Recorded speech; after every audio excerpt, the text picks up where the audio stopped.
After another focus group that I did with my teacher, we realised that there was kind of a problem at the peephole scene, which is where the zombie is at the door and the two people are inside the living room. Because as I was videoing these scenes, obviously I have various different videos, because especially in that situation, a lot of the time, once I followed behind the boy going to the front door and went straight to the peephole, it would be out of focus, because to get the focus at the peephole, you'd have to be previously videoing there and connecting the focus so it would focus on the zombie. So in all of the videos where it was continuous, the zombie wasn't really visible through the peephole. So I had to use two different cut-out scenes as if they were following after each other. And obviously this created a problem, because once in the video where I was following the boy and then I would get to the peephole, then there would be a cut and there would be the peephole again, but maybe the peephole was in a different position and things like that. So it didn't look smooth. It didn't look continuous.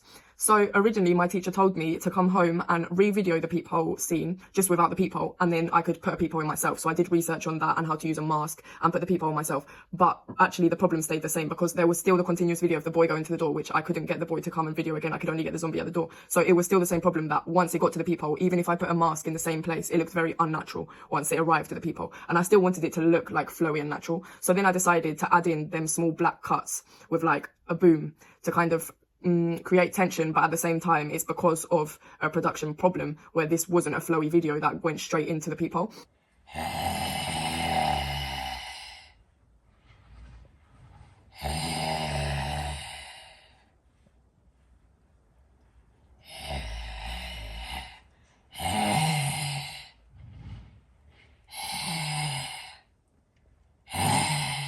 And this is also the same situation with the scene before that, where when the two actors are on the sofa and they're sat down listening to the alert, and then there's a black cut again, and then there's the sound at the door. It's because once again, they were different videos being filmed and the angles were different. And in my opinion, it didn't look good showing the same scene in one moment looking in a certain angle and then in the next one in another one. It just doesn't really make much sense. So I did use these black cuts to kind of make it look a bit more natural than it would have without them. So it may seem like I didn't know what I was doing there, or I just didn't edit it properly, but then black cuts were put in there for these reasons.